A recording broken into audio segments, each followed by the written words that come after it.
I do a lot of project tutorials, but most of them are on the computer. And I'm going to do a few on the iPad for all of my mobile users who follow me. If you're working on a phone, it's going to look similar to the iPad. You might have to do more scrolling because your screen isn't as wide, but the icons and things like that are going to look really similar.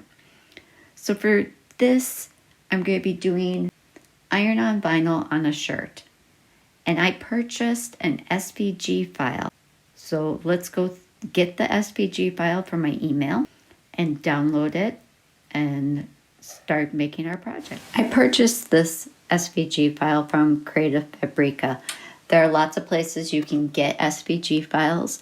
Please read through my article about SVG files if you've never used one. One thing, you are always going to have to download your files. So right here, there's a button that says download files. So I will do that.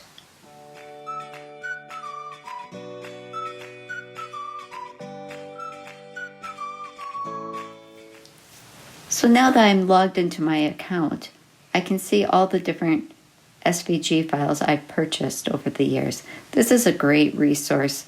So then if you get a new computer, you need to re-download them or just can't find it on your computer, or in this case, I probably downloaded these on my computer and now I'm working on my iPad, so I would need them over here if I want to use them again.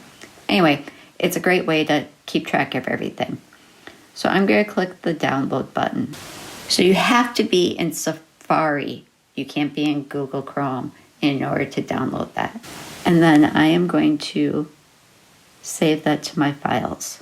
I'm just going to put it under downloads and hit save. Now I can click on the little file folder icon below to go into my recent or my downloads.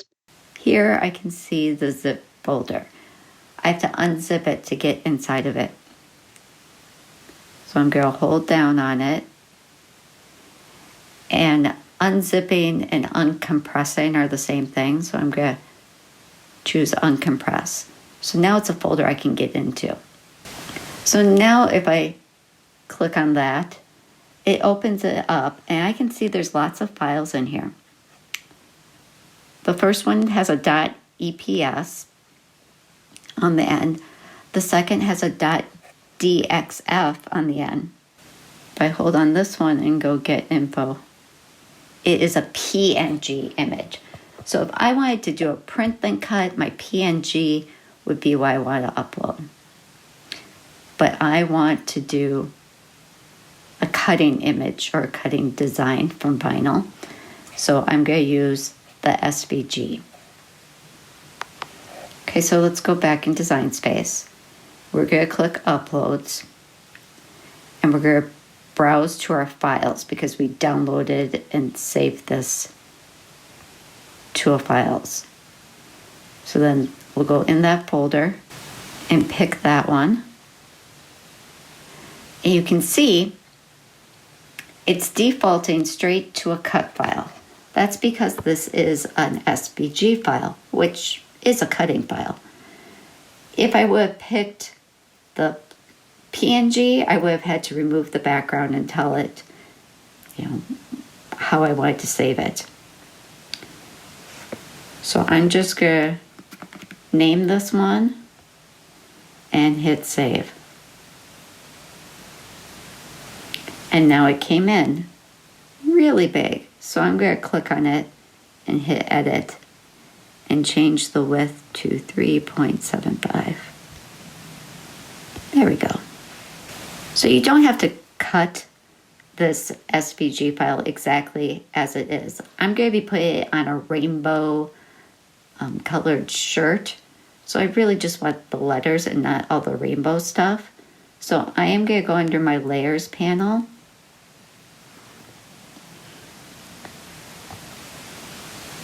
And right here I can see the heart.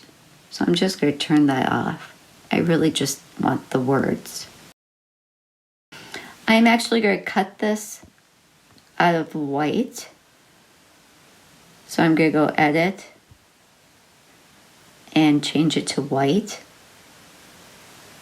and hit apply. going to close my layers panel. So because I'm going to cut this for a shirt that needs to be cut out of an iron-on vinyl.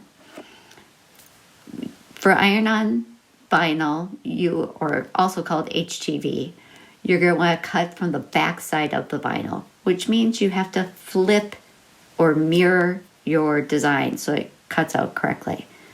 I could either right here say flip horizontal so that it's all ready to go, or when I click make it,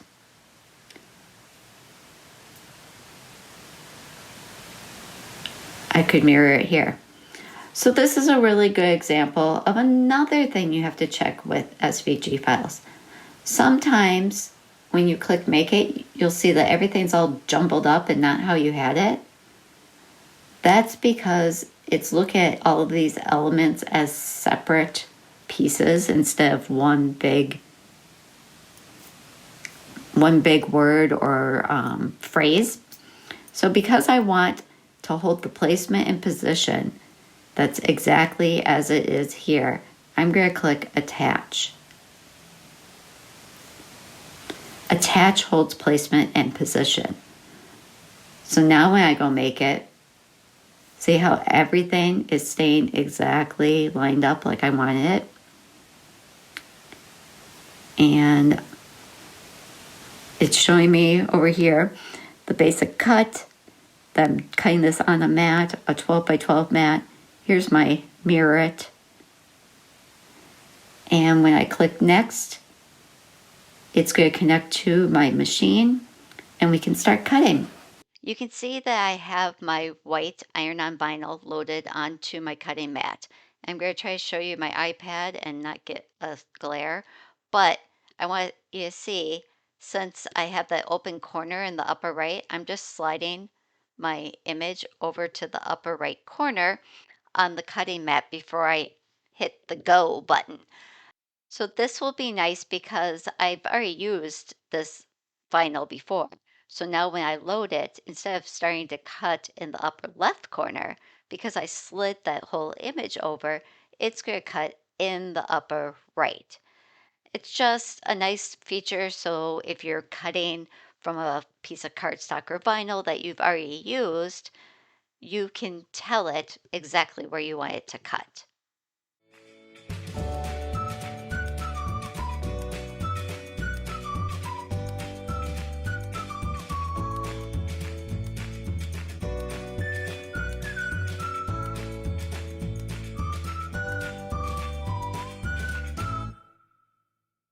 Now it's time to weed the vinyl. I like to just start in the corner, and you can see I use my weeding tool to kind of poke a hole almost in that top layer of the vinyl, and then I just start peeling it back.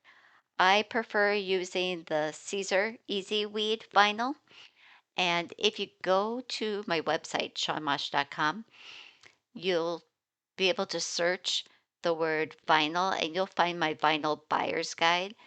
You'll see in there I have some coupon codes for some of your favorite online retailers, and you can use those to save money on your vinyl purchases. And now you can see I'm just using my weeding tool to pick out some of those centers of the letters.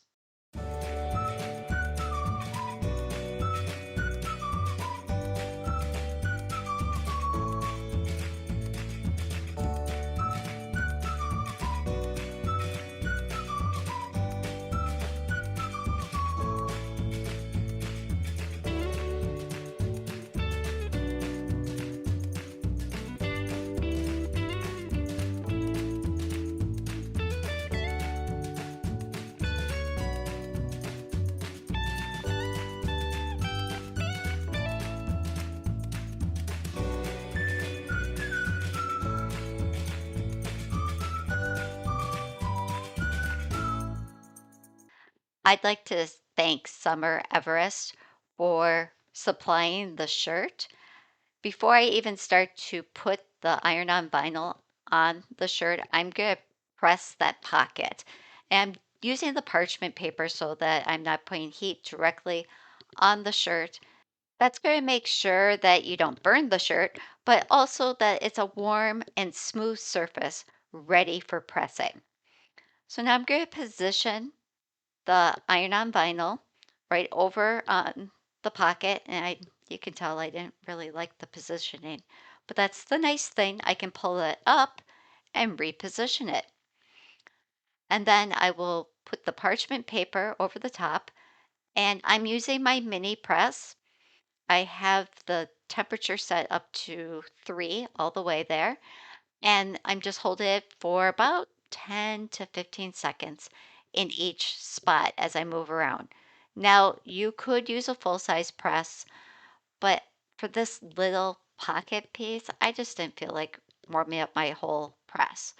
If you're using a full-size press, make sure you pay attention to the buttons so that you're not pressing right over the top of the buttons, because that could impact the amount of pressure you get on your press. After I peeled off the carrier sheet, I just did a little extra pressing to make sure this was really stuck on there good.